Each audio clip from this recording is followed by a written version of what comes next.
Que a paz esteja com todos, amém? Fica de pé neste momento. Vamos dar início a este culto. Erga suas mãos aos céus neste momento, feche os seus olhos. Existem princípios que nós sabemos, mas que é sempre bom repetir. Quando a gente ergue os nossos braços, é um sinal de rendição. E nesse caso, quando a gente ergue os nossos braços aqui no momento de oração, no momento de um hino, você está representando a Deus um ato de rendição, entregando a Ele o controle e a soberania daquilo que está em suas mãos.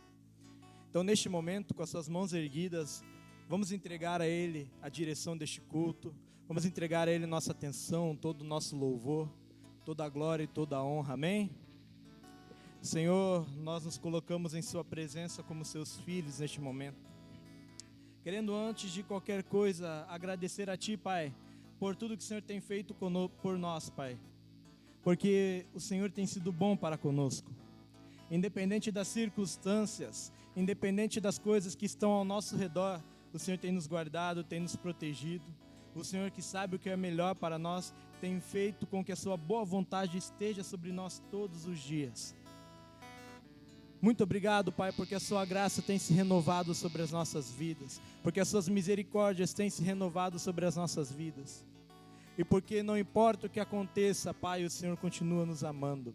Não importa o que aconteça, Pai, nada anula o sacrifício da cruz, nada anula a grande prova de amor que o Senhor tem por nós.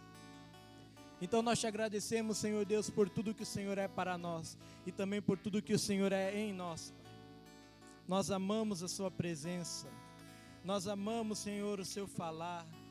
Nós amamos o Seu toque, Espírito Santo. E é por isso que nós estamos aqui nessa noite e pedimos a Ti, Pai, com as nossas mãos erguidas, vem sobre nós mais uma vez.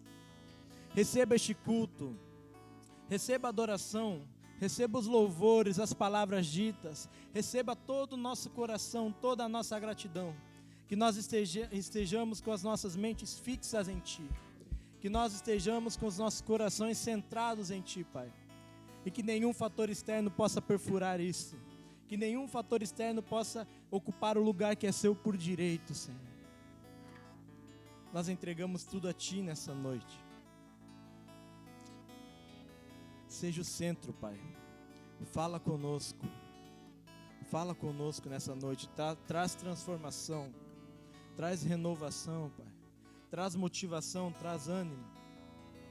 Fala conosco, Senhor.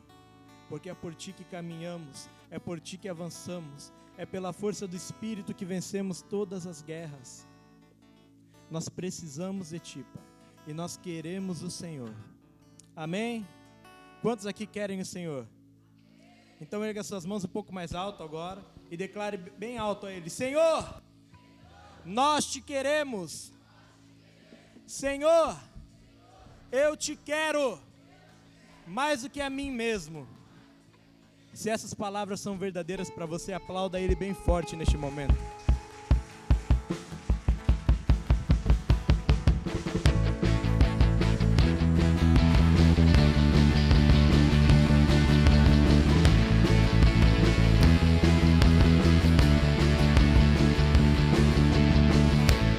Não podia entender que você ia me querer. Lançou a rede ao mar e querendo me pegar, pegou meu coração.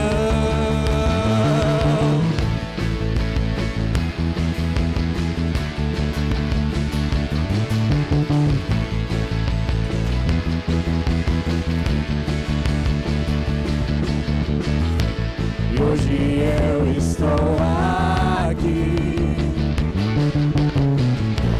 pois você me escolheu. E agora eu posso entender que o mesmo eu vou fazer. Vou lançar a minha rede ao mar.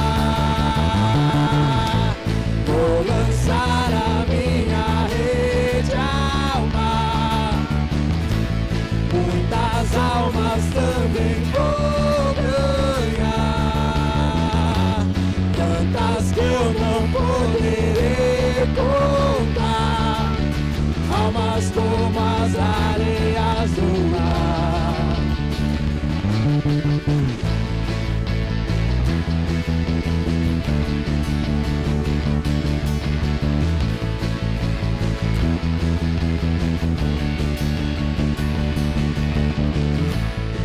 hoje eu estou aqui,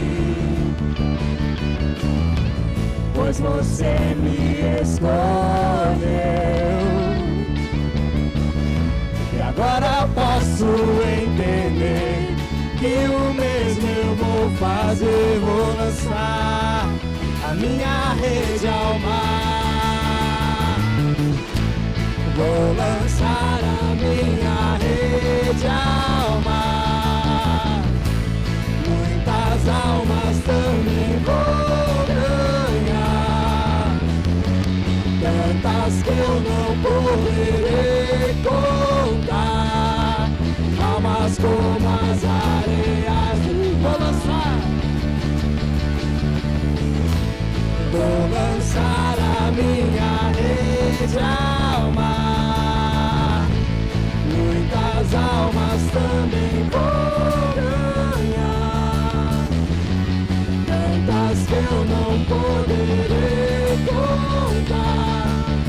Almas como as areias do mar. Aleluias. No Evangelho de Mateus, capítulo 28, versículo 18 em diante, o Senhor nos deixa um ordenamento. O Senhor Jesus nos diz: e chegando-se Jesus, falou-lhe, dizendo: é-me dado todo o poder no céu e na terra. Portanto, ide e fazei discípulos de todas as nações, batizando-os em nome do Pai, do Filho e do Espírito Santo, ensinando-os a guardar todas as coisas que eu vos tenho mandado. E eis que eu estou convosco todos os dias, até a consumação dos séculos. Amém? Quantos aqui foram encontrados pelo amor de Deus? Digam amém. Quantos aqui foram recebidos pelo amor de Deus? Digam amém. Mais forte, quantos foram recebidos pelo amor de Deus? Digam amém. Então o Senhor te deixou um ordenamento. Assim como Ele fez de você um discípulo, faça discípulos de todas as nações, de todas as línguas, amém? E tudo quanto Ele vos tem ensinado, ensine a eles. Você vai cumprir esse ordenamento? Então vamos declarar: ide, fazei discípulos de todas as nações. Ide, fazei discípulos de todas as nações. Vamos declarar mais forte: ide, fazei discípulos de todas as nações. Mais uma vez: ide, fazei discípulos de todas as nações.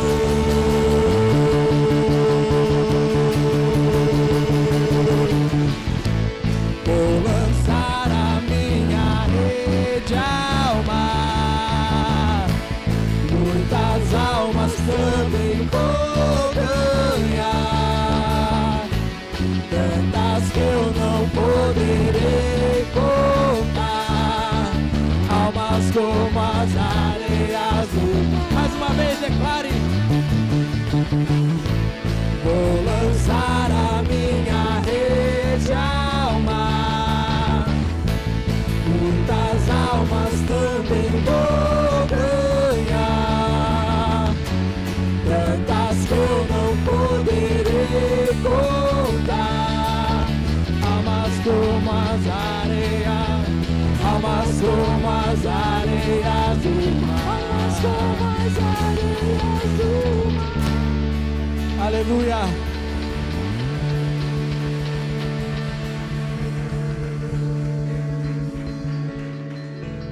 Aleluia. Você crê nessa palavra? Amém. É pela fé que nós podemos viver o sobrenatural, amém? Se você crê que você vai lançar a rede ao mar e vai pescar muitos peixes, pode ter certeza que o Senhor vai te dar todas as ferramentas, toda a sabedoria, todo o entendimento necessário para fazer isso. Até porque o Senhor nos prometeu em Atos 1:8: e recebereis poder a descer sobre vós, o Espírito Santo, e ser-me-eis testemunhas em toda Jerusalém, Judéia e Samaria, até os confins da terra. Amém? Então você tem o poder disponível, basta utilizá-lo. Amém? Então feche seus olhos neste momento.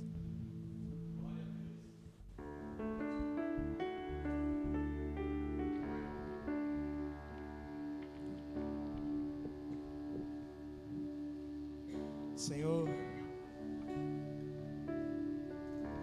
nos ensina a ser como o Senhor é, Pai.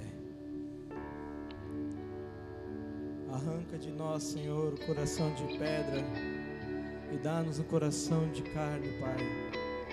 Dá-nos um coração igual ao seu, Senhor. Pois em nós, sem Ti, não há nenhum caminho bom. E tudo que há de bom em nós, Senhor, vem de Ti.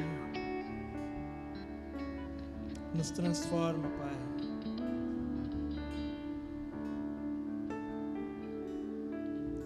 Se Tu olhares, Senhor, pra dentro de mim, nada encontrarás de bom. Mas um desejo eu tenho de ser transformado. Preciso tanto do Teu perdão. Dai-me um novo coração. Se Tu olhares, Senhor, pra dentro de mim, nada encontrarás de bom. Mas um desejo eu tenho de ser transformado. Preciso tanto do Teu perdão. Dá-me um novo coração. Dá-me um coração igual ao Teu, meu Mestre. Dá-me um coração igual ao Teu, um coração disposto a obedecer, cumprir todo o Teu querer. Dá-me um coração igual ao Teu.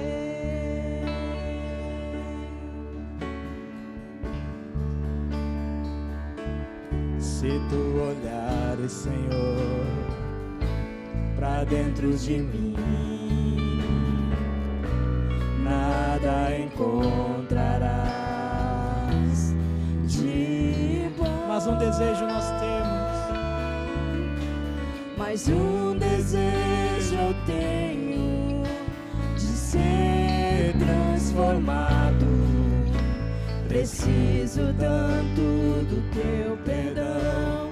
Dá-me um novo coração. Se Tu olhares, Senhor, pra dentro de mim, nada encontrarás de bom. Mas nós temos um desejo em nós, Pai. Mas um desejo eu tenho de ser transformado. Preciso tanto do Teu perdão.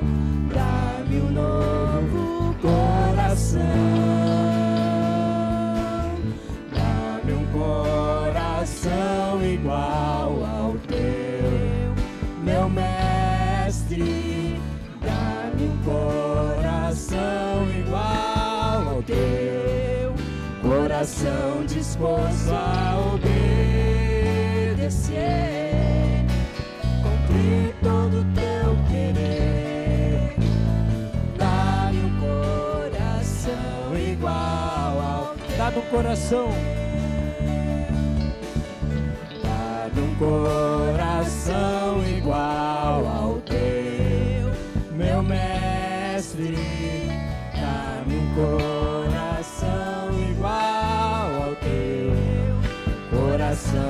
disposto a obedecer, cumprir todo o teu querer. Dá-me um coração igual ao teu. Ensina-me a amar o meu irmão, a olhar com os teus olhos, perdoar com teu perdão. Enche-me do teu espírito, endireita os meus caminhos. Ó Deus, dá-me um novo coração. Enche-me com teu espírito, endireita os meus caminhos. Ó Deus, dá-me um novo coração. Dá-me um coração igual ao teu, meu mestre. Dá-me um coração igual ao teu, um coração disposto a obedecer e cumprir todo o teu querer. Dá-me um coração igual ao teu.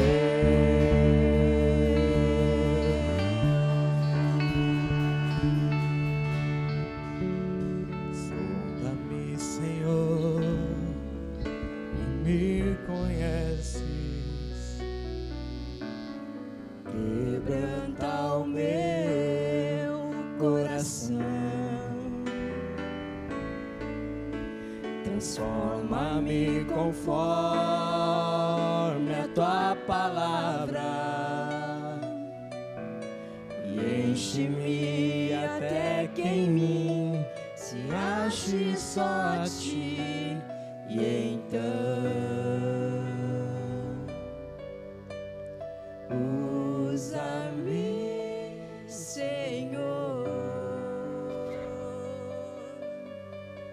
Usa-me como um farol que brilha à noite, volte sobre as águas como abrigo no deserto, flecha que acerta o alvo. Eu quero ser usado da maneira que te agrade. Qualquer lugar, eis aqui a minha vida, usa-me, Senhor, usa-me. Sonda-me, Senhor, E me conhece, vem quebrantar. quebranta o meu coração, transforma-me conforme a tua palavra e enche-me até que em mim se ache só a ti. E então Usa-me, Senhor. usa-me, Senhor. Usa-me, Senhor. Usa-me como um farol que brilha à noite, como ponte sobre as águas, como abrigo no deserto, como flecha que acerta o alvo. Eu quero ser usado da maneira que te agrade em qualquer hora e em qualquer lugar. Eis aqui a minha vida, usa-me, Senhor. Usa-me como um farol que brilha à noite, como ponte sobre as águas.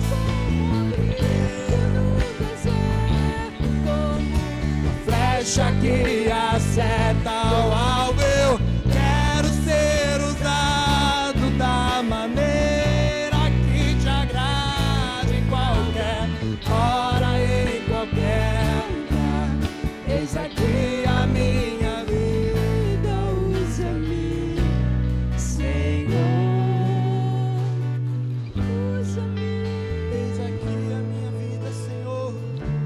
Eis aqui as nossas vidas. Vem nos quebrantar, vem nos remoldar.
Mais uma vez.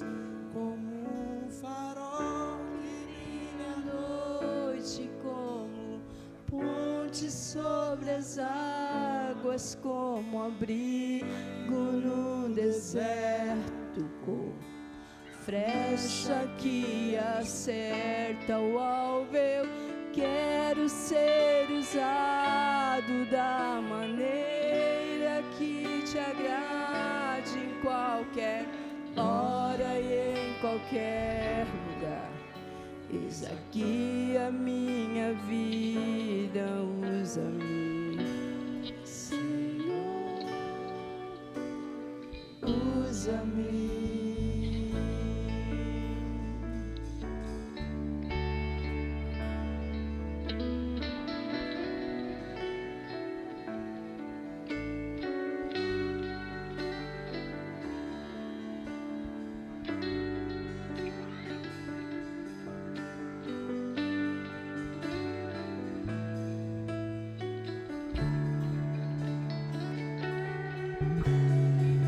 Aleluias. Glórias ao Senhor. Bendizemos e adoramos o nome do Senhor. Entregamos a Ti, Senhor, as ofertas de louvores. Bendizemos o Teu nome porque Ele é digno de toda adoração, de toda honra e toda glória. Deus, Pai, Jesus Cristo, Filho, Espírito Santo de Deus, a Trindade Divina, ao qual nós dependemos totalmente.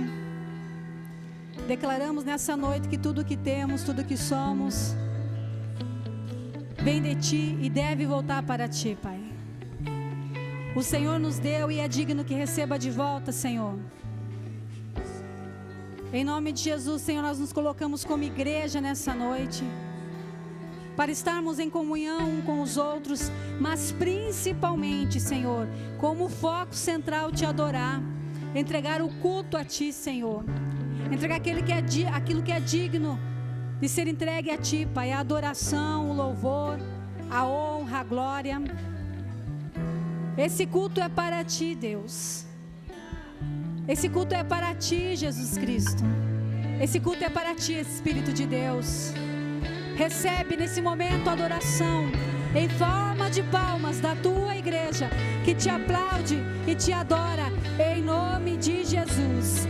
Aplauda o Senhor, igreja.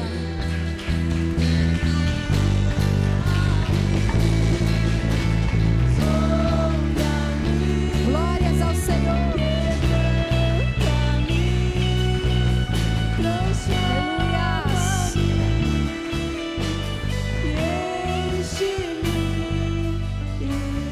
Glórias ao nome do Senhor. Boa noite, igreja. Boa noite. Estão conseguindo me ouvir bem? Amém? Quero que você pegue a Bíblia neste momento. Eu quero ler com vocês 4 versículos que talvez você já tenha lido muitas vezes, que você talvez já ouviu muitas mensagens, muitas pregações. Mas segundo a apóstola Valnice, ela disse que você só aprende a praticar, você só decora e começa a utilizar daquilo que a Bíblia ensina quando você lê pelo menos 50 vezes um versículo.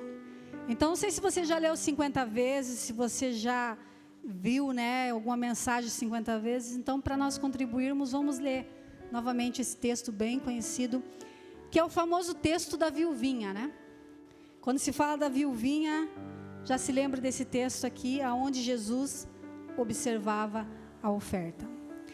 Marcos, no capítulo 12, versículo 41.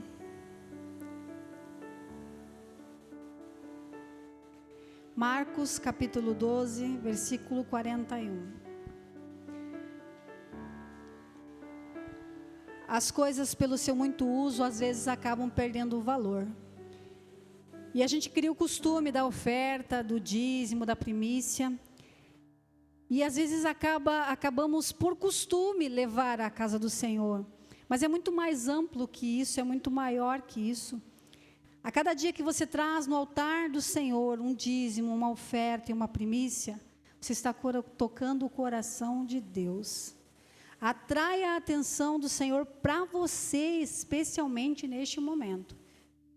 É como se acendesse uma luzinha e Deus olha individualmente para cada um. E aqui nos ensina isso.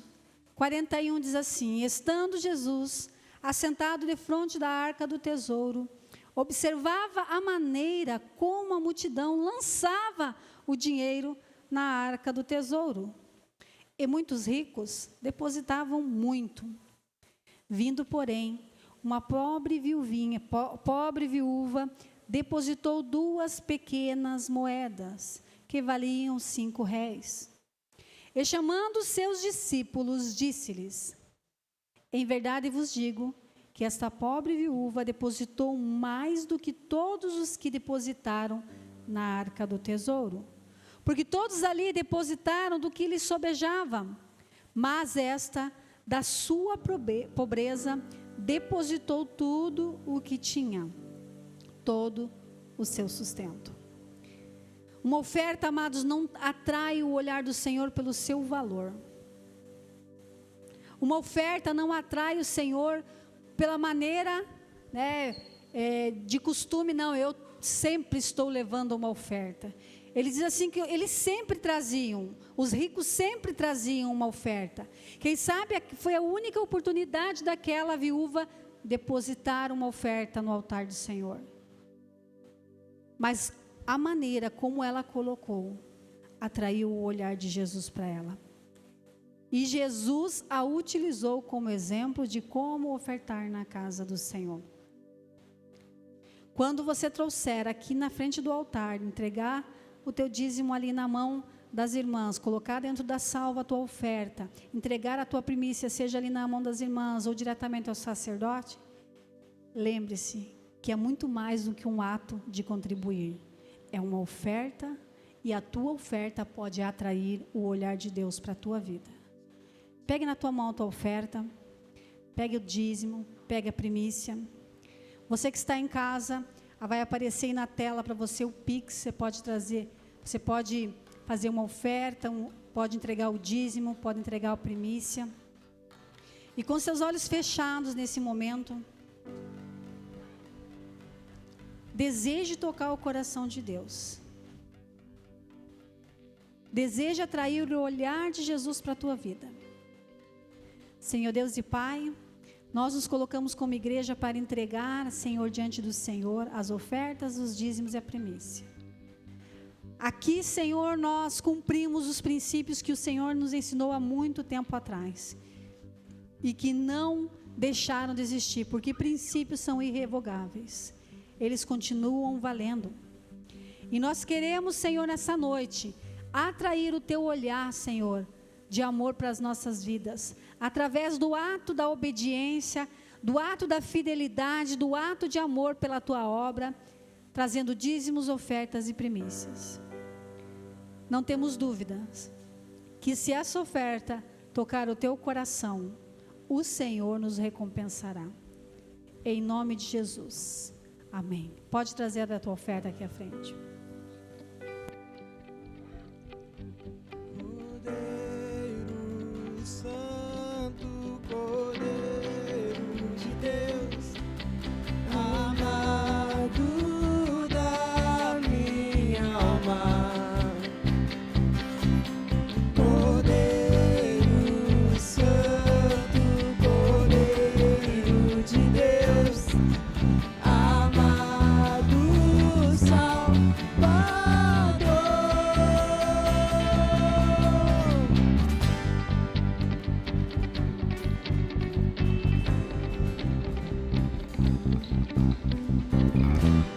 Glória a Deus. Podeis nos assentar. Boa noite, queridos. Nós estamos adentrando um novo céu, onde nós estaremos mergulhando como igreja na questão do discipulado. E esse entendimento que faz parte das raízes da igreja, o discipulado, ele permeia a igreja desde o começo da sua existência. Na verdade, o discipulado, ele permeia o homem desde o Éden, quando nós vemos ali Deus descendo uma vez por dia, na viração do dia, e ele tendo um tempo com Adão, onde ele transferia conhecimento a Adão, onde ele imprimia em Adão o próprio ser do próprio Deus, né? Então nós vemos o discipulado em todo momento presente na existência do homem. Porém, por muitas vezes, esse discipulado, ele vai acontecer, ele acaba acontecendo sem qualidade ou de forma acidental e inconsciente. Então, há muito tempo que nós caminhamos nesse entendimento, falando sobre discipulado, exercendo discipulado, praticando, né, imprimindo uns nos outros esse conhecimento de Deus. Mas nós vamos ultrapassar essa linha agora para que nós possamos entrar em algo um pouco mais profundo a respeito do discipulado.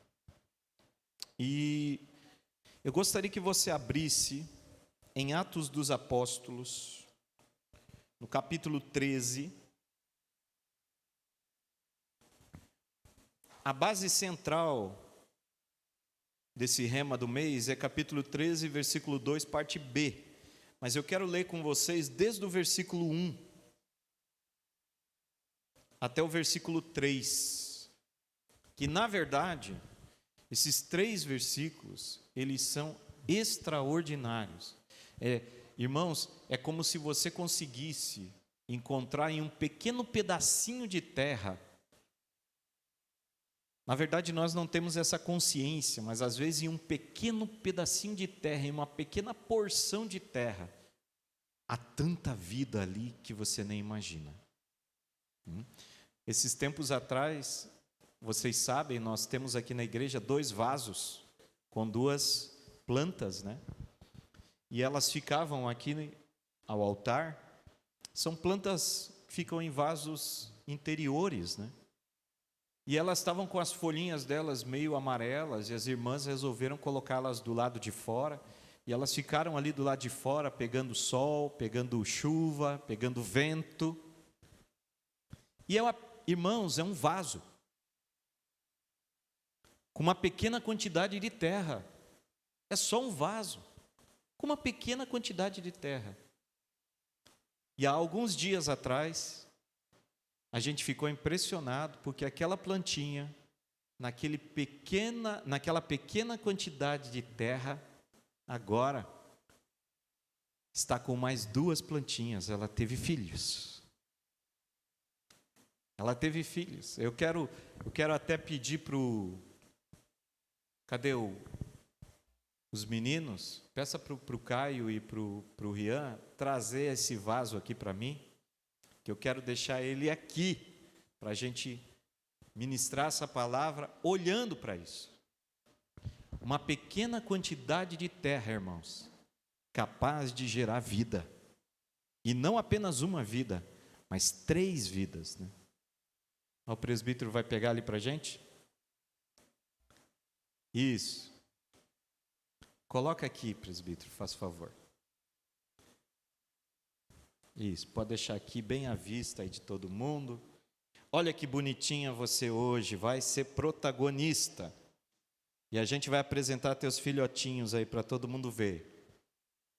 Dá para ver aí, pessoal que está gravando, dá para ver? Olha só, 2 filhotinhos, irmãos, uma pequena porção de terra dentro de um vaso foi capaz de produzir frutos. Quanto mais eu e você, que somos uma grande quantidade de terra, não é verdade? Então, Atos dos Apóstolos, capítulo 13, no versículo 1, 2 e 3, diz assim: havia em Antioquia profetas e mestres, Barnabé, Simeão chamado Níger, Lúcio de Cirene, Manaém, que tinha sido criado com Herodes, o tetrarca. Olha só, hein? Olha quem havia se convertido. Alguém do palácio do rei e de um rei mau. E havia se convertido. Que havia sido criado com Herodes, o tetrarca, e Saulo. Olha outro aí também. Versículo 2. Quando eles estavam adorando ao Senhor e jejuando, o Espírito Santo disse: separem-me agora, Barnabé e Saulo, para a obra que eu os tenho chamado. Então, jejuando e orando, impuseram as mãos sobre eles e os enviaram. Que coisa tremenda, irmãos. Primeiro que eu gostaria de fixar expositivamente nesse versículo algumas coisas que me chamam muita atenção. Primeira coisa, importantíssima, que eu e você temos que ter muita atenção sobre isso. Havia na igreja, olha a observação do texto escrito por Lucas. Lucas foi quem escreveu Atos dos Apóstolos. Havia na igreja profetas e mestres. Então nós estamos olhando para uma igreja. Essa igreja, a igreja de Antioquia. Antioquia ficava na Grécia, na região grega, no grupo de cidades helênicas ali. Havia nessa igreja, era notório isso, profetas e mestres. Ou seja, não era uma igreja qualquer, não era uma igreja estéril, era uma igreja que tinha frutos espirituais, pessoas com ministérios. Ministérios esses reconhecidos pela própria igreja, pelos próprios irmãos. E isso já é uma coisa importantíssima para o discipulado. Irmãos, uma igreja que pretende imprimir alguma coisa, não pode ser uma igreja vazia. Uma coisa importante no discipulado, eu quero pedir para o Caio, desligue esse ventilador, por favor. Uma coisa importante no discipulado, que eu e você precisamos aprender, irmãos, é que o discipulado é inescapável. Aqui quero pontuar algumas coisas. Eu sei que ao longo da vida humana, eu e você nos sentimos no controle de tudo, inclusive de nossa própria vida. Mas eu quero te chamar para uma realidade: você não está no controle.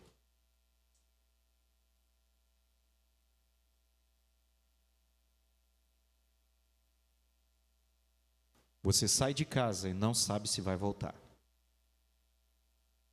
Teu filho sai de casa e não sabe se vai voltar. Não foi você que escolheu seus pais. E a não ser que você decida por se suicidar, você também não escolherá o momento da tua morte, e nem o como.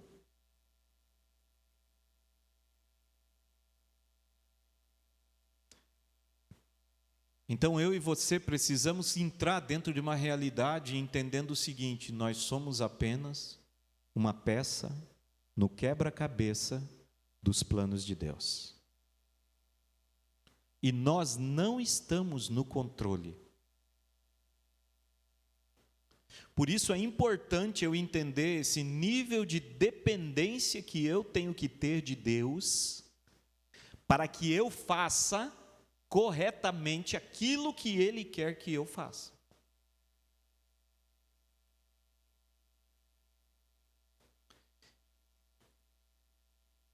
Quando eu olho o plano geral de Deus, eu vejo o seguinte: o plano geral de Deus é que as coisas, as pessoas se multipliquem por meio do discipulado.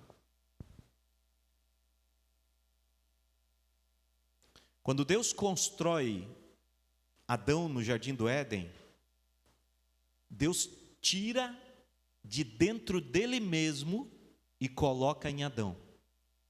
Mas apóstolo, Deus não fez Adão com as próprias mãos? Foi. O corpo de Adão foi feito assim. Mas a alma de Adão foi soprada da boca de Deus, de dentro de Deus para dentro de Adão. Ou seja, o ruach, o pneuma, saiu de dentro de Deus. Então, a partir daquilo que sai de Deus, dá origem ao outro. Então, preste atenção: Adão não existiu com um clique. O método escolhido por Deus para que Adão existisse, para que a humanidade existisse, era tirando um de dentro do outro. Deus tira Adão de dentro dele mesmo. E quando Deus vai fazer Eva, Deus utiliza o mesmo princípio. Então dá para entender uma metodologia de Deus aí.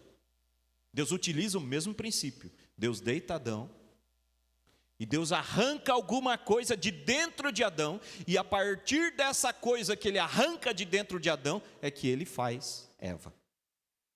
Então Eva não nasce a partir de um clique.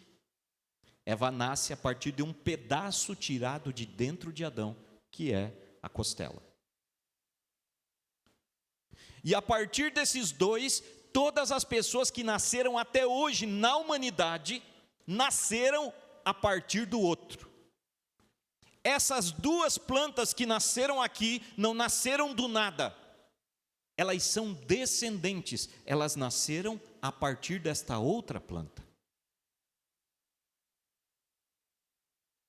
E as características que eu possuo hoje, eu fui recebendo de outras pessoas, de outros seres, que vieram antes de mim. Ou seja, pessoas imprimindo em outras pessoas as coisas, o modelo, como ela deve ser, como ela deve andar, como ela deve pensar, como ela deve vestir, como ela deve agir, como ela deve falar. Você vê, quer ver que coisa interessante? Você sabe por que você não fala inglês? Você sabe por que você não fala árabe? Tem alguém aqui que fala russo? Eu tenho certeza que se você visse como é que o russo fala e o russo escreve, você ficaria apavorado. Só que se você for até a Rússia e conversar com uma criança de 5 anos, com 5 anos de idade, ela já domina a linguística russa. E você, com 40, com 50 anos, não sabe falar uma palavra em russo. Eu acho que a única palavra que eu sei falar em russo é perestroika. Por que isso? Por que para ele é fácil e para você é difícil? Porque quem imprimiu nele é russo. Então ele recebeu dos seus pais, dos seus amigos, dos seus parentes, das pessoas que estão em volta dele. Por isso que essa planta não vai dar laranja, não vai dar abacate. Os filhos são parecidos com os pais, com os avós, com os tios. E a alma humana também recebe essas influências. E é esse ato de tirar de dentro de um e colocar dentro do outro, espiritualmente falando, que nós chamamos de discipulado. Existem várias definições interessantes para discipulado, mas uma delas é tirar de mim e pôr em você.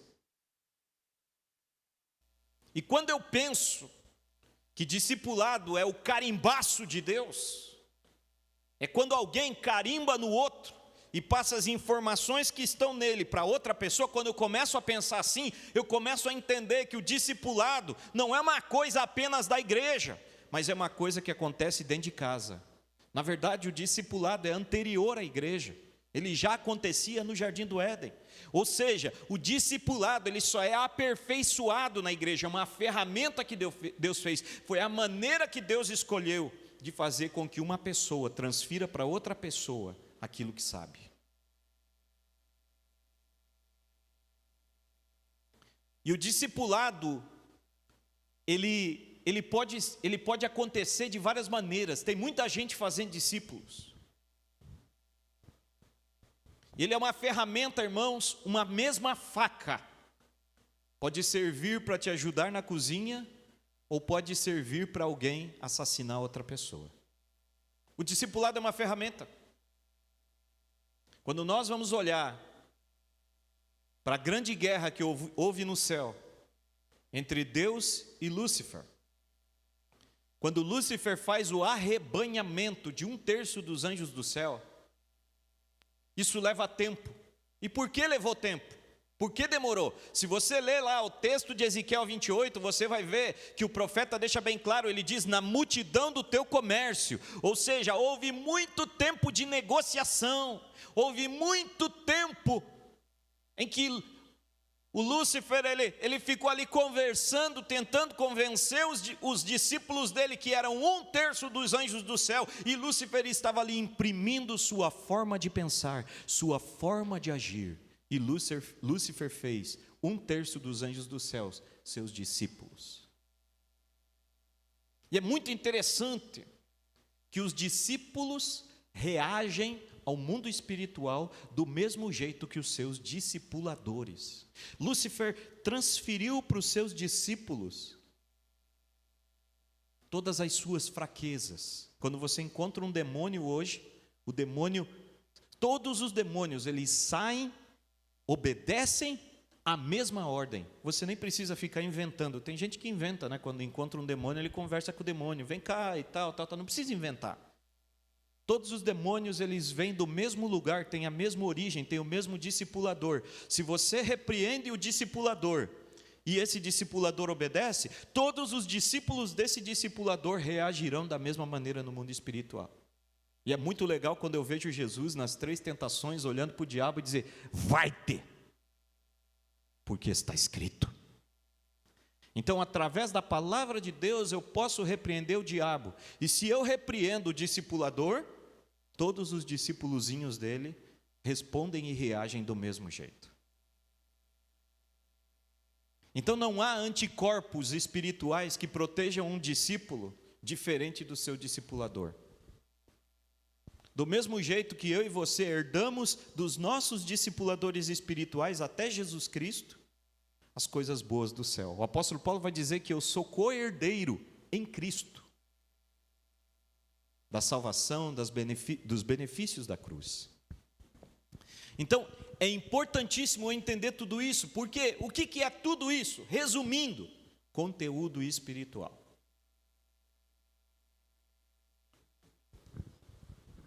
É o conteúdo espiritual. se eu não tiver nada para transmitir, se eu não tiver nada para compartilhar, eu vou ser estéril. Eu não vou colocar aqui a outra planta, o outro vaso, porque são seres vivos, eu não quero envergonhar ela. Mas a outra planta, o outro vaso, não está aqui porque não tem discípulos. Ou seja, se eu não tiver conteúdo, eu não tenho discípulos. É o meu conteúdo que vai definir a existência e a sobrevivência dos meus discípulos. Mas apóstolo, tem gente que diz assim, irmãos: apóstolo, eu não quero ser um discipulador. Irmãos, essa decisão não é sua. Lembra que eu disse para você? No dia que você estiver morrendo, eu tenho certeza que você não vai querer morrer. Você já chegou numa pessoa enferma? Pergunta para ele assim, ninguém faz isso, mas se você perguntasse para ele, você quer morrer? O cara vai dizer, não. Ninguém quer morrer. Aliás, pouquíssimas são as pessoas que querem morrer. A pessoa foge da morte como o diabo foge da cruz. Infelizmente, muitas pessoas fazem isso. Nós estamos vendo isso nessa pandemia. Mas só que as pessoas morrem, ou seja, é uma demonstração de Deus de que eu e você não estamos no controle. O controle pertence a quem decide sobre vida e morte, que é Deus. Isso tem que me deixar uma sensação do seguinte: eu preciso entender isso. Porque o que vai validar a minha existência é a minha utilidade. E esse conteúdo espiritual que eu e você precisamos ter é que vai fazer gerar os nossos discípulos. Volte lá para o texto de capítulo 13, versículo 1 de Atos dos Apóstolos. Havia na igreja de Antioquia. O que é uma igreja, irmãos? Igreja é uma reunião de muitos irmãos. Só que eles vão citar os irmãos que são os discipuladores dessa igreja. Os irmãos que imprimiam nos outros irmãos o DNA de Deus, as mentalidades de Deus, os pensamentos de Deus. E ele diz: havia na igreja profetas e mestres.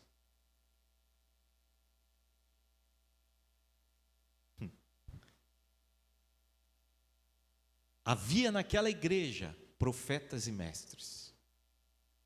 Eu vou começar a pergunta a partir do teu lar.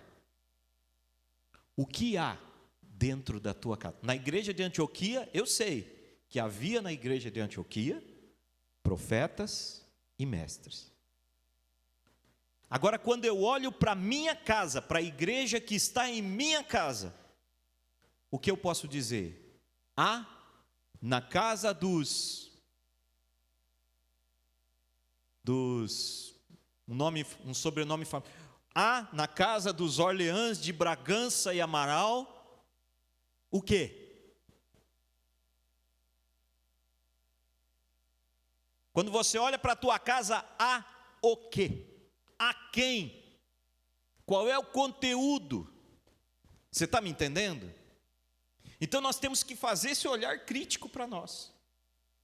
Depois, quando eu olho novamente, agora eu preciso olhar para a nossa igreja.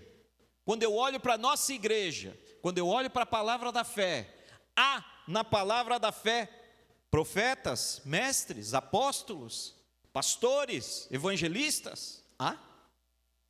Nós podemos fazer uma lista, como Lucas fez aqui, uma lista desses homens e dessas mulheres que imprimem nas outras pessoas. E como eu disse, o discipulado é inescapável. Por que o discipulado é inescapável? Como eu disse, existem coisas que eu não decido sobre elas. E o discipulado é uma coisa que eu e você não decidimos. Os irmãos aqui do Ministério Levítico acabaram de cantar lá, Mateus 28, 19. Ide, fazei discípulos. Jesus não pergunta assim, ei, se você quiser, vá. Jesus também não diz, os discípulos vão vir. Não, ele diz: ide vocês. Vão, ide, fazer discípulos. Ele não disse o seguinte: os peixes cairão dentro do barco. Não, é você que tem que lançar a rede. Então e isso só pode acontecer a partir do momento, essa geração de filhos espirituais, de discípulos, isso só vai acontecer a partir do momento que eu tiver conteúdo, porque eu não posso dar o que eu não tenho. Eu não posso imprimir o nada. Se você tiver um carimbo e você apertar ele contra uma folha e não sair a mensagem, aquele carimbo não serve de nada. Então eu preciso, uma palavra, irmãos, de alinhamento para a igreja no sentido discipulatório. E aonde começa o discipulado então, apóstolo? O discipulado começou no Gênesis, começou lá no Éden. Mas por que começou no Éden? Porque o Éden era a casa de Deus. Era a casa da família de Deus e de Adão. Então, aonde começa o meu discipulado? Meu discipulado começa em casa. O teu discipulado começa em casa. Os teus primeiros discípulos são os teus filhos. Homem, o teu discípulo é tua esposa e teus filhos. Mulher, os teus discípulos são os teus filhos. Esses são os primeiros discípulos da nossa vida. São eles que vão absorver os teus erros e os teus acertos. Até os tiques que você tem, eles vão ter. Até a língua que você fala, eles vão falar. Se você fala português, teus filhos falarão português. Você já viu uma criança no meio de uma família brasileira falando russo? Isso não acontece. Porque ele ouve todo dia português. Então ele vai falar português. Tudo que o teu filho ouvir todo dia, ele vai reproduzir. Eu acho que alguém disse isso aqui, a Marcilene, acho que falou agora, da apóstola Valnice. A Valnice fala isso, ela diz: quando vocês forem cantar, cantem a Bíblia. Quando vocês forem orar, orem a Bíblia. Mas por que isso? Por que eu vou fazer isso? Porque de tanto ler a Bíblia, leia pelo menos 50 vezes para poder entender alguma coisa. A gente precisa entender isso, que o processo de discipulado, irmãos, é um processo longo e não é fácil. Mas agora nós entramos num outro nível. Beleza, eu quero ser um discípulo, apóstolo. Um discipulador. Eu quero ser um discipulador e eu quero ter um discípulo. Bom, essa planta, ela está pagando um preço pelos filhotinhos que ela teve. Como você pode ver, esse vaso é um vaso pequeno, há uma quantidade pequena de terra. Os nutrientes, a água e todos os sais minerais contidos aqui nessa pequena porção de terra eram só dela, mas agora ela precisa dividir com mais 2. Eu acho interessante às vezes, né? Quando um casal se encontra, um jovem, uma moça, você pergunta: vocês vão se casar? Não, nós vamos nos casar. Já marcaram a data? Já. E como é que estão as finanças? Não, tranquilo, eu pago minhas contas em dia, tenho tudo, nunca atrasei um boleto. Que maravilha! Mas é porque o boleto, por exemplo, da conta de luz, era só a conta de luz dele. Não pagava aluguel, morava com os pais. E agora, além de perder todo esse financiamento dos pais, ainda agora ele vai ter que dividir com ela. É o dobro de arroz. Eles vão gastar o dobro de água, o dobro de luz, o dobro de papel higiênico. Ele está preparado para isso? Irmãos, você está entendendo? Todo discipulador paga um preço. Jesus veio para nos discipular e ele pagou um preço. A vida inteira dele, ele deu tudo o que tinha. E aí que esbarra na questão onde muitas pessoas não querem discipular. Elas rejeitam esse conceito. Apóstolo, eu não quero ensinar ninguém. Por quê? Porque eu não quero pagar o preço. Que preço é esse tão alto? Arthur, coloca para nós aqui na tela, faz favor. aquele último hino que vocês cantaram, quero mostrar uma coisa interessante que eu estava observando ali do banco. É como um farol que brilha, é mais ou menos isso, né? Eu quero analisar a letra desse hino com vocês, que eu acho extraordinária. Tem tudo a ver com discipulado. Olha só, começa assim: sonda-me, Senhor, e me conheces. Por que Deus tem que me sondar? Para ver o conteúdo dentro de mim. Quais são os tipos de filhos que eu vou gerar? Quais são os tipos de discípulos que eu vou gerar? Quebranta o meu coração. Adianta. Transforma-me. Olha só que pessoa humilde, está disposta a mudar, conforme a tua palavra. E enche-me até que em mim só se ache só a ti. Maravilha, cheio do Espírito Santo. Uma pessoa assim, cheia do Espírito Santo, vai produzir o quê? Quem que ele vai produzir? Outra pessoa cheia do Espírito Santo. Que maravilha. Até aqui, irmãos, é aquele emotion que tem no WhatsApp, as duas mãozinhas erguidas. É só like. Vai lá, Arthur. Usa-me, Senhor. Meu Deus, que coisa maravilhosa. Todo mundo levanta a mão nessa hora. Usa-me. Que maravilha. Até me arrepiei tudo. É de Deus isso. Os mais pentecostais dizem, é forte. Adiante. Agora aqui a coisa já muda de figura. Aí o like vai diminuindo. Por quê? Como o farol que brilha à noite, ou seja, exemplo. Testemunho. Como ponte sobre as águas, serviço. A ponte serve de serviço. As pessoas passam por cima dela e vão para lugares, mas você fica parado no mesmo lugar. Como abrigo no deserto. Eu já preguei até aqui sobre só essa parte. Você já imaginou? Você, no deserto de dia, um calor fenomenal, e você ser aquele telhado, o sol nas tuas costas e a pessoa embaixo de você pegando a tua sombra. E à noite o frio lascado que é o deserto, as pessoas ali embaixo de você e você se lascando com o frio. Ou seja, o discipulador é um convite, um chamado para se lascar. Imaginem só a conversa de Deus e Jesus. Deus olha para Jesus e diz, meu filho, eu quero que você desça lá embaixo para você discipular aquele pessoal, mostrar para eles como é que eu gosto, mostrar para eles como é que tem que ser. Aí Jesus diz, então eu vou lá morrer. E aí ele vem e morre. Irmãos, o discipulado, você tem que entender, discípulo não manda flores. Ele começa a mandar uma ou outra florzinha quando ele já está um pouco maduro.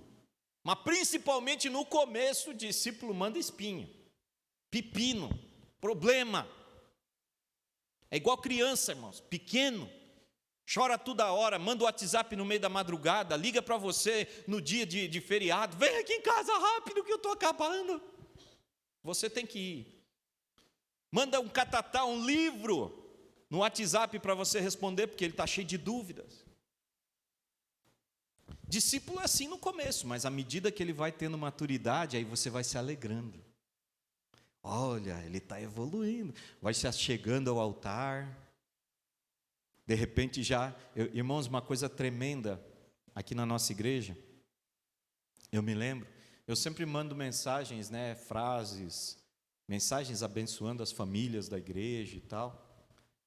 E eu me lembro que eu pensava comigo, puxa vida, eu coloco lá, que o Senhor abençoe essa semana você e a tua casa. Eu tenho uma lista de transmissão de umas 200 pessoas. E eu mandava. E eu ficava esperando para ver o que as pessoas iam dizer. De 200 pessoas, mais ou menos umas 15 davam feedback. Feedback assim, um like, uma mãozinha. Sim.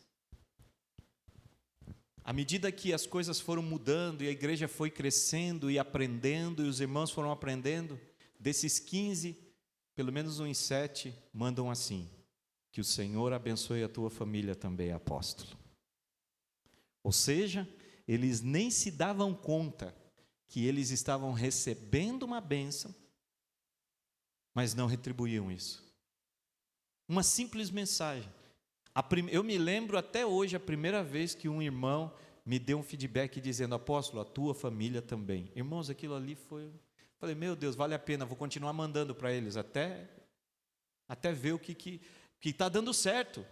Hoje já tem mais ou menos uns 20 aqui. De uns 220, 10% já é o dízimo, né? Flecha que acerta o alvo, dispensa explicações, temos que caminhar. Arthur, por favor. Eu quero ser usado. Aí, irmãos, o like já começa. O like estava assim, né? Agora ele fica assim. Está no meio já. Olha lá, ó. Eu quero ser usado da maneira que te agrada. Opa, não vai ser do meu jeito? Porque essa é a essência do discipulador. O discipulador não discipula o que ele quer. Ele não ensina o que ele quer. O discipulador ensina Cristo e não ele. Eu preciso ter Cristo dentro de mim. E aí Cristo vai me dar filhos. Filhos que vão sair parecidos com Cristo em mim. E não comigo. Eu não posso fazer pessoas iguais ao Emerson. Eu não posso ensinar pessoas a serem iguais ao Emerson. Eu só posso ensinar pessoas a serem iguais a Cristo. Aí já... Agora aqui, irmãos, olha só o discipulador. Em qualquer hora e em qualquer lugar. Aí é dose. Qualquer hora? Na hora do jogo? Na hora do final do campeonato? Em qualquer lugar? Se for lá no meio do mato? Não, apóstolo, quero discipular aquela mocinha ali nova que está na igreja. Aquela irmã que chegou. Ou quero discipular o irmão, eu me lembro, irmão Valmir, toda vez que eu ia na casa do irmão Valmir, irmãos, fui eu que consolidei a família do irmão Valmir.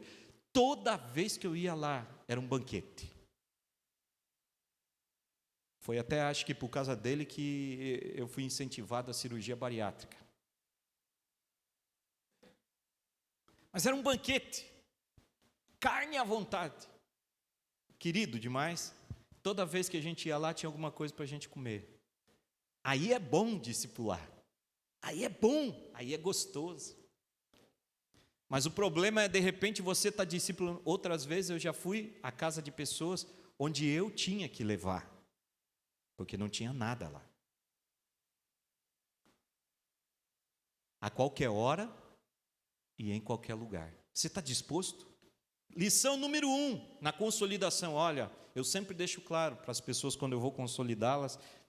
Lição número 1. Olha, a partir de hoje vou fazer uma aliança com você, vou estar aqui com você uma vez por semana, assim, assim, assim, mas eu vou estar à tua disposição. Se você precisar, use isso com sabedoria. Se você precisar, qualquer hora, você me liga, eu vou estar lá. E aí? Irmãos, então, ser discipulador não é fácil. Exercer o discipulado mata você um pouquinho. Vai um pouquinho para frente, Arthur. E por último, usa-me, Senhor. Porque também é um outro grande desafio você chegar diante de alguém e ensinar outra pessoa, ensinar Jesus e não você mesmo. Agora, voltando à exposição do capítulo 13, no versículo 2, diz assim, de Atos dos Apóstolos: enquanto eles estavam adorando ao Senhor e jejuando, o Espírito Santo disse. Olha aqui, irmãos, como é que nasce, como é que é gerado dentro das entranhas da igreja, dentro das entranhas de um servo de Deus, de uma mulher de Deus, o discipulado. O discipulado nasce assim. Eles estavam adorando e jejuando. Então, o Espírito falou.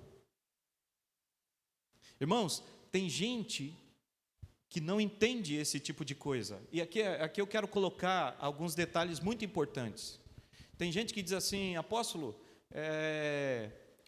Gideão estava malhando o trigo no lagar e o anjo desceu para falar com ele. Quer dizer, Gideão não estava adorando, Gideão não estava jejuando, Gideão não estava fazendo isso, não estava falando aquilo. Então não preciso fazer nada, que Deus vai descer e vai falar comigo a hora que vai. E preste atenção, primeiro, você não é Gideão. Segundo, teu país não está em crise como estava o povo de Israel naquele dia. Terceiro, Gideão não tinha o benefício da pessoa do Espírito Santo, porque a efusão do Espírito, a descida de Pentecoste, do Espírito no dia de Pentecoste, só vai se dar 50 dias depois da morte de Jesus. Tanto é que quem desceu foi um anjo. Então existem níveis de relacionamento diferentes aqui. Preste muita atenção, irmãos. No passado, os homens amarravam pedacinhos de papel na perninha de um pombo para conversar com os homens que estavam do outro lado do oceano. Mas se você hoje pegar aqueles homens daquela época e vir agora e trazer eles para esse momento, eles não vão querer usar o pombo. Eles vão querer mandar um WhatsApp. Ou seja, se Deus tem uma linha de comunicação por meio da adoração, por meio da santidade, através da pessoa do Espírito Santo, por que Deus vai usar pombo? Você está me entendendo? Ou seja, nós estamos vendo aqui em Atos dos Apóstolos os primeiros passos da igreja primitiva. E o estabelecimento da comunicação de Deus começa a se dar por meio da igreja através de uma reação do céu. A igreja adora, se consagra e Deus fala. A igreja adora, se consagra e Deus fala. A igreja adora, se consagra e Deus fala. Agora não, Deus fale, mas daí não vai me adorar? Não. Eu quero que o meu discipulado seja arrebatador, apóstolo. Eu quero falar e na hora que eu estiver falando, eu quero que o meu discípulo fique assim, com os olhos esbugalhados, com aquela revelação que eu vou dizer. Não vai ser assim. Primeiro adore, primeiro consagre. Aí o Espírito Santo fala o que você vai dizer. Então nós precisamos entender que tem um nível de morte que envolve a vida do discipulador. Ele precisa pagar um preço. E aqui a igreja de Antioquia, e até tem gente que defende, não, apóstolo, o tempo mudou, Jesus já morreu na cruz. Jesus já tinha morrido. Já tinha. E o Espírito já tinha descido também. Mas mesmo assim a igreja não parava de adorar e de jejuar. Você vai discipular alguém? Adore e jejue. Não consigo jejuar, então adore o dobro. Não consegui adorar hoje, então jejue o dobro.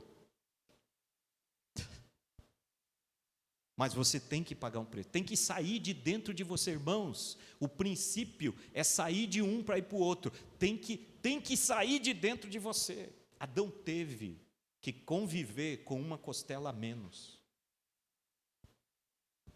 Presta atenção no negócio, meu querido. Não sei se isso entra na tua cabeça.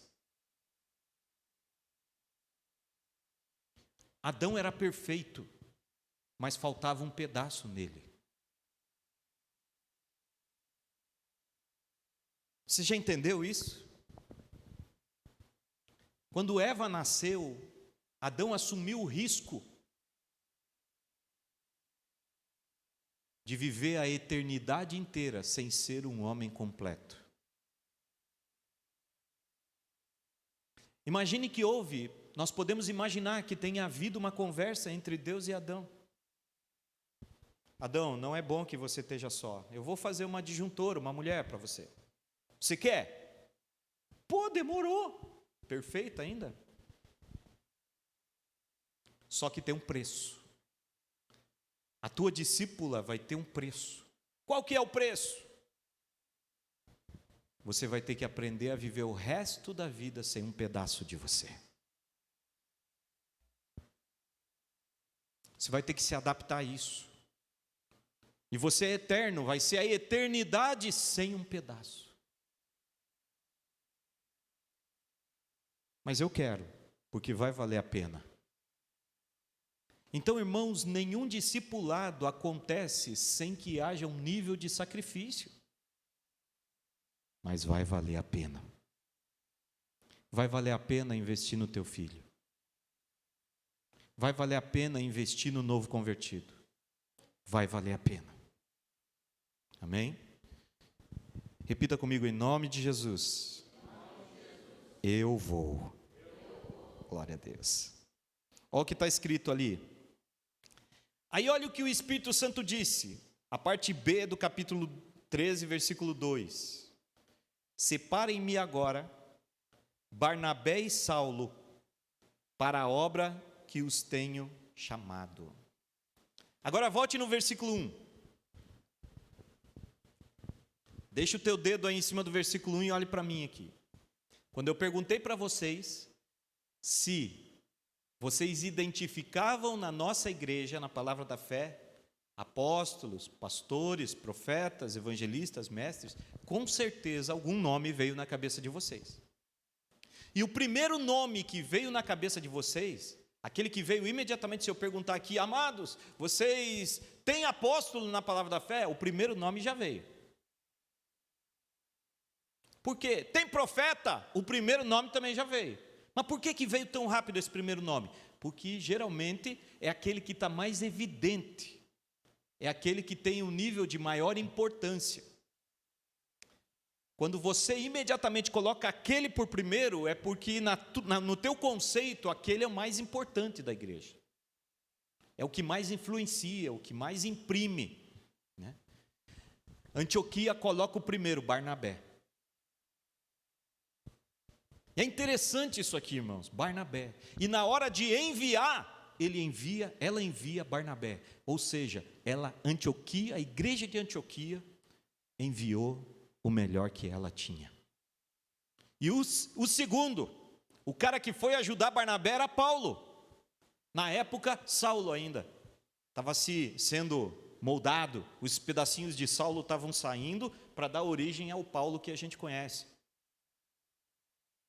Pensa bem, irmãos. Eu vou citar alguns nomes aqui, né?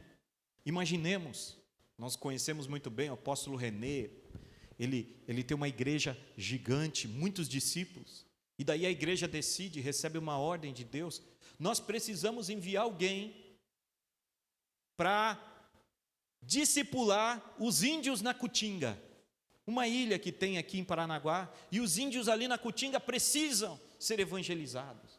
E aí a gente pega o apóstolo René, que é o apóstolo que tem aí 300, 400 mil discípulos no Brasil. A gente pega ele e diz, apóstolo, o senhor vai ter que sair de onde o senhor está e vai ter que morar por 5 anos na ilha ali. Por quê?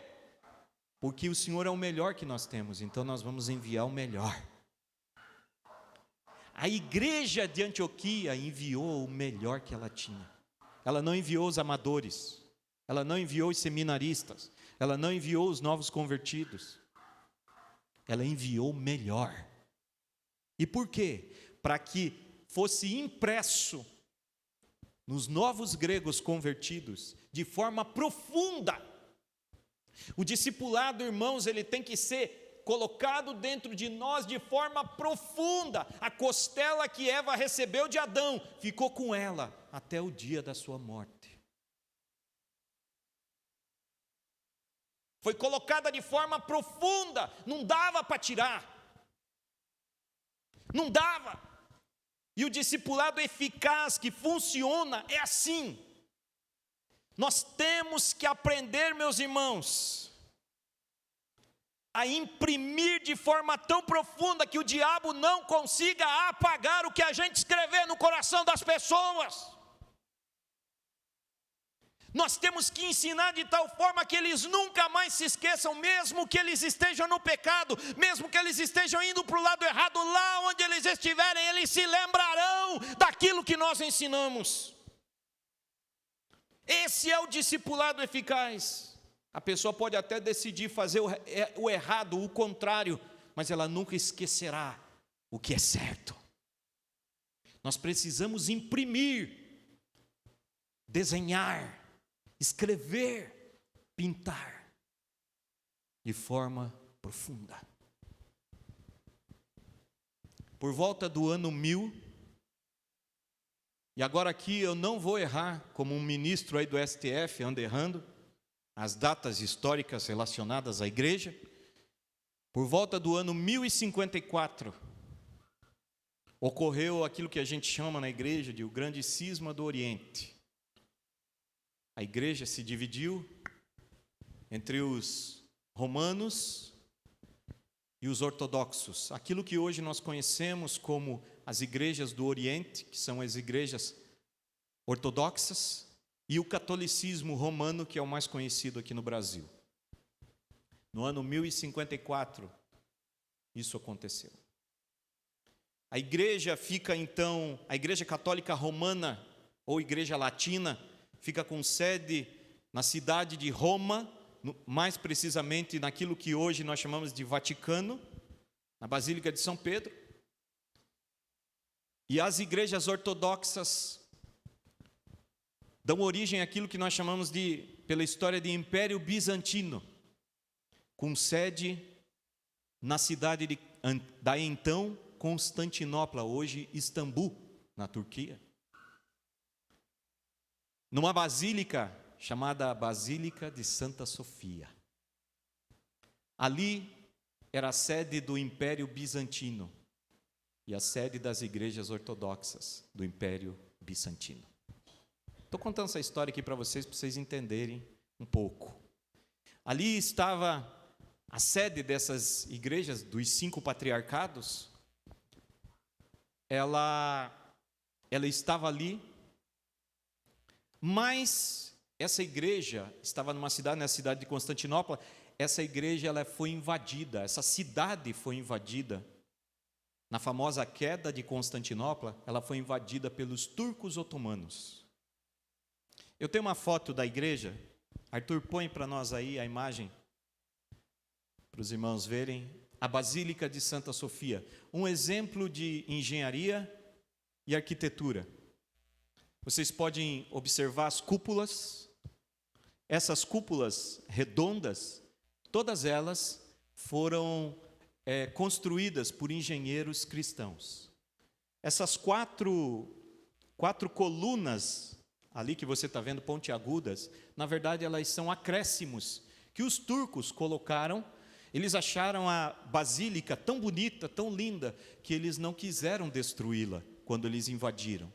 Transformaram ela em uma mesquita. Eles usam ela até hoje como se fosse uma mesquita. Mas eles não quiseram destruir porque a arquitetura era muito linda. Então o que eles fizeram? Eles colocaram essas 4 colunas ali para mostrar que não é mais uma igreja cristã, mas sim uma mesquita.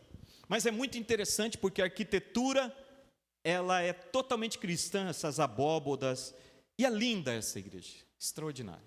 Tudo isso aí foi pintado. Para você ter uma ideia que houveram terremotos na Turquia e a cúpula não caiu.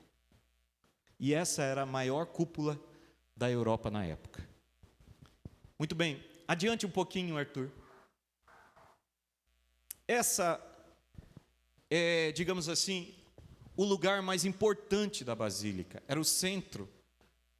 Essa parte de cima é aquela abóboda maior que nós tínhamos visto, aquela cúpula maior. Tem umas aberturas em cima onde a luz entra e converge. Então, os cultos que aconteciam de manhã, as missas aconteciam pela manhã, às 6 horas da manhã. O padre e o bispo ficavam ao altar e os primeiros raios de sol entravam e convergiam para dentro do altar. E era extraordinário, porque toda a igreja ficava na sombra, mas o altar ficava completamente iluminado. Hoje em dia a gente vê muitas vezes o contrário, né? Apaga-se a luz do altar e deixa a igreja acesa. É uma coisa estranha, mas deixa para lá. É interessantíssimo isso. Eu não sei se vocês estão conseguindo ver, mas nessas partes de cima aqui, mais ou menos no meio da parede, existem alguns símbolos redondos, como se fossem medalhões, mas na verdade eles são uma espécie de quadros gigantes, com inscrições turcas, para que quando as pessoas entrem ali, elas possam perceber que apesar de ter uma arquitetura cristã bizantina, através daqueles quadros, as pessoas começam a perceber que já não é mais uma igreja cristã, é uma mesquita. Então, os turcos colocaram esses medalhões gigantes na metade da parede para que as pessoas vejam isso. E por que eles fizeram isso? Porque nas paredes da igreja, os ortodoxos, interessante isso, para você compreender, os ortodoxos, eles não aceitam ídolos, diferentemente dos católicos romanos, que têm suas estátuas. Os ortodoxos, eles não têm estátuas dentro dos seus templos, mas eles têm aquilo que a gente chama de iconografia, ou seja, eles desenham as histórias da Bíblia nos vidros, nas paredes. Então, quando as pessoas entravam na igreja, eles aprendiam o que estava escrito através daquilo que estava desenhado. Então era comum em algumas igrejas muito compridas, quando você entrava na porta e você olhava no começo da parede, por exemplo, aparecia o Gênesis.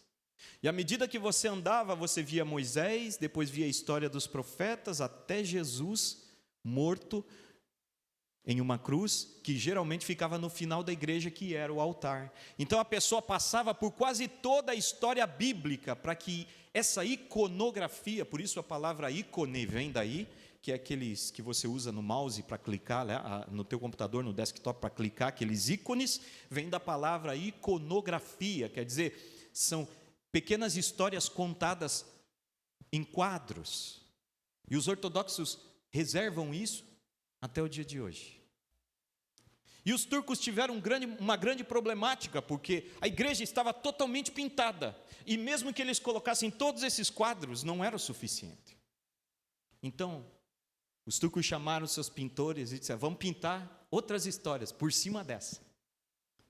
Vamos pintar as histórias de Maomé, vamos pintar outras histórias, as nossas histórias. E começaram a pintar. E aquelas pinturas cobriram as pinturas das histórias bíblicas pintadas pelos cristãos. No comentário bíblico de Meyer, ele comenta justamente isso que eu estou dizendo para você. Mas o tempo foi passando. O tempo foi passando. As situações começaram a acontecer. E à medida que o tempo ia passando, a tinta usada pelos turcos não resistia ao tempo e ela começou a cair. Arthur, próxima imagem. Quando toda a tinta da cúpula pintada pelos turcos caiu, e eles olharam para cima, a pintura da cúpula, que era o final da história do cristianismo até então, era a pintura que narrava aquilo que nós chamamos de ascensão, alguns chamam de assunção, mas em português, a ascensão de Cristo. É o momento em que Cristo, naquele monte, ele sobe ao céu, uma vez que ele termina o seu projeto, o seu discipulado com os seus discípulos aqui na terra. E quando toda a tinta dos turcos caiu e não resistiu ao tempo, e eles olharam, ficaram impactados, porque a tinta da história dos cristãos ficava lá. Jesus ainda estava pintado lá. E até hoje, quando você chega, essa foto é recente. Se você entrar dentro da Basílica de Santa Sofia, você vai encontrar várias novas pinturas turcas que precisam ser repintadas ao longo do tempo. Mas a pintura pintada pelos cristãos foi tão profunda que até o dia de hoje ela está lá. E em respeito a isso, eles não a tiraram de lá. Irmãos, o discipulado precisa ser impresso de uma forma tão profunda no coração do discípulo. E a igreja pode fazer isso. Nós temos a capacidade de fazer isso. E sabe por quê? Porque não fomos nós que nos mandamos discipular, mas estamos debaixo de uma ordem de Cristo. Ele nos respalda, o Espírito Santo separa aqueles aos quais nós temos que discipular. E essa impressão, ela vai ser tão forte que Satanás pode pintar o que ele quiser no coração das pessoas. Ele pode levar as pessoas para a bebida, ele pode levar as pessoas para a droga, ele pode levar as famílias para onde ele quiser, mas um dia a tinta do diabo vai cair, e aquilo que nós pintamos e colocamos no coração das pessoas continuará firme, inabalável. Faróis não nadam, não saem do lugar.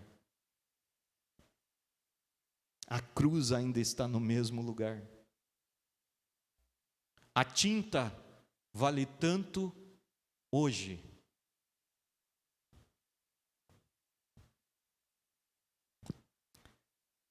A tinta daqui vale tanto hoje como valia há mais de 1000 anos atrás. E quando todos nós morrermos, irmãos, ela continuará valendo. Ninguém pode apagar esse discipulado, esse conteúdo. Ninguém. Os homens podem não concordar com ele, não concordar com o que está escrito aqui, mas não conseguirão apagar. Se eu e você estivermos diante de Deus, consagrados, escolhidos, cheios do Espírito Santo, aquilo que nós ensinarmos não será esquecido. Aquilo que nós imprimirmos será lembrado. Até que ele venha. Coloque-se em pé, por favor.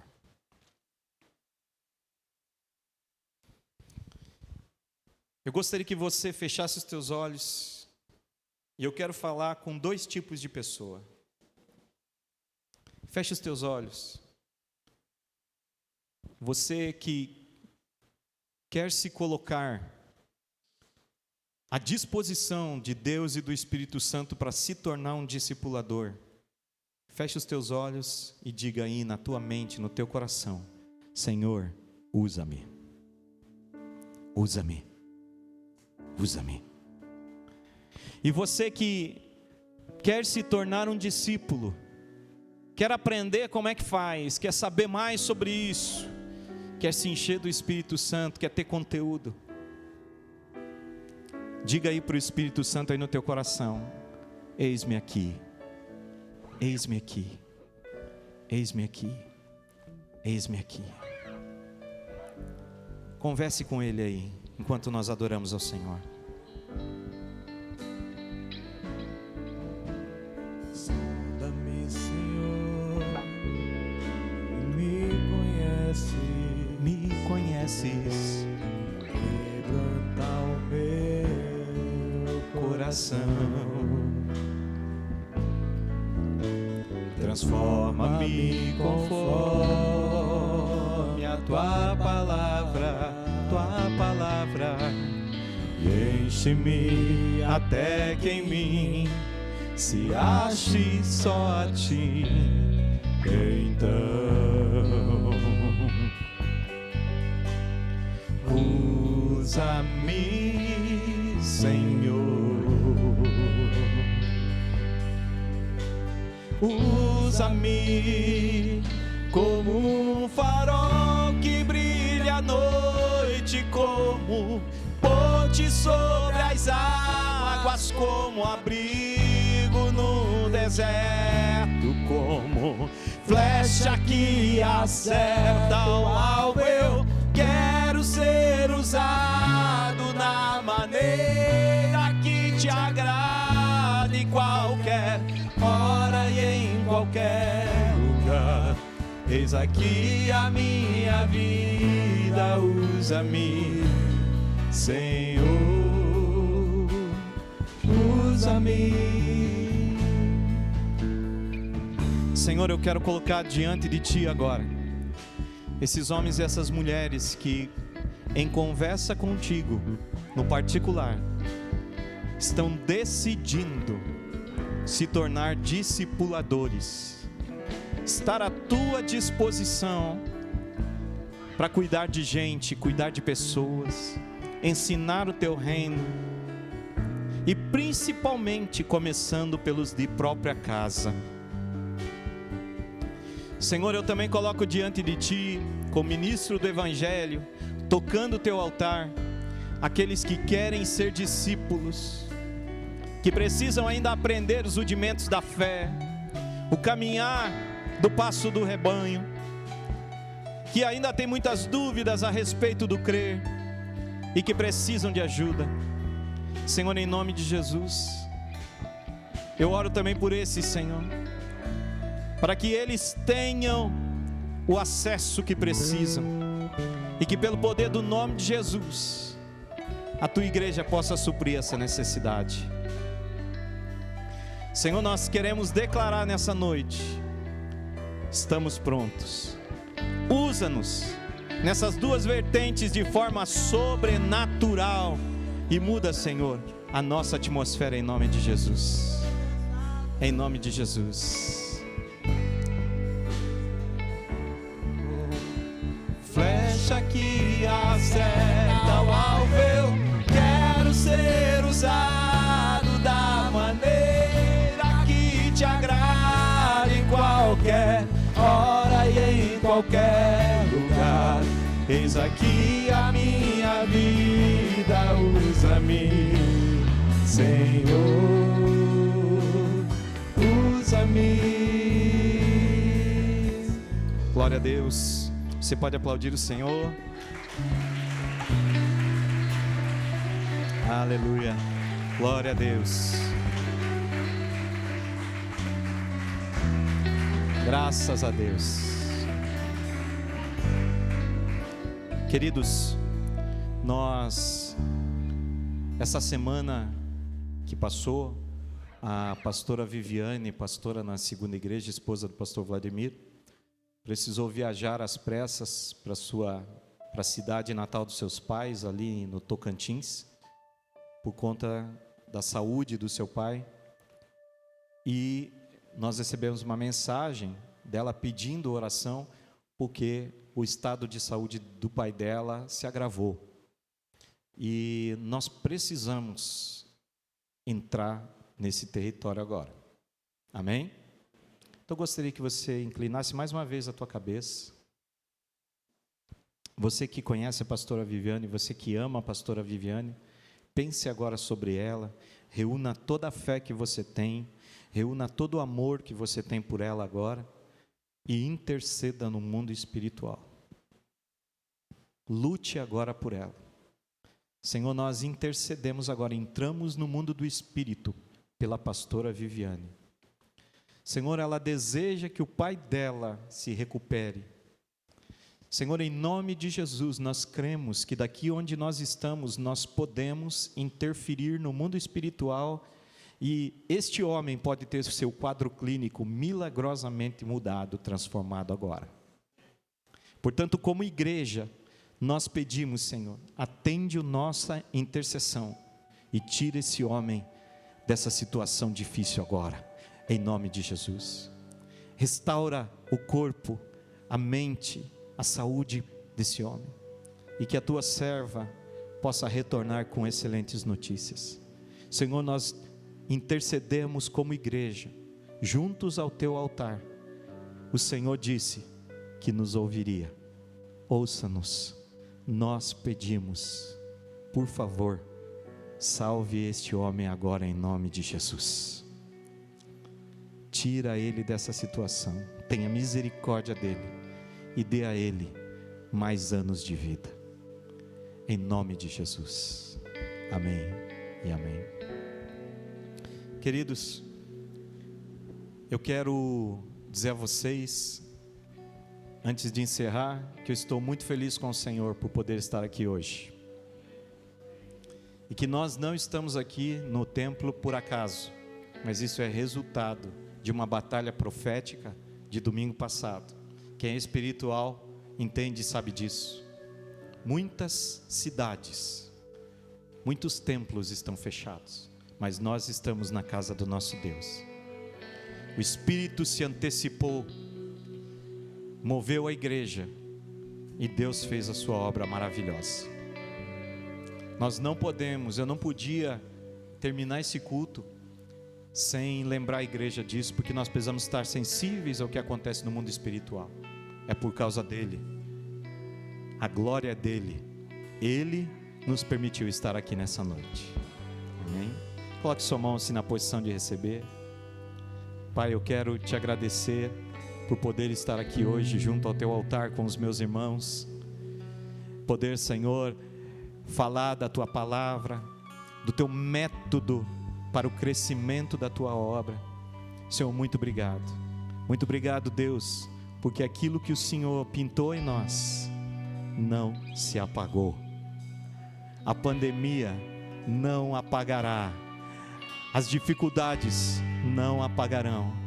E quanto mais a tua igreja é pressionada, quanto mais o mundo se levanta, mais a tua igreja cresce, mais a tua igreja floresce, mais nós vamos falar que o Senhor é o Senhor dessa nação.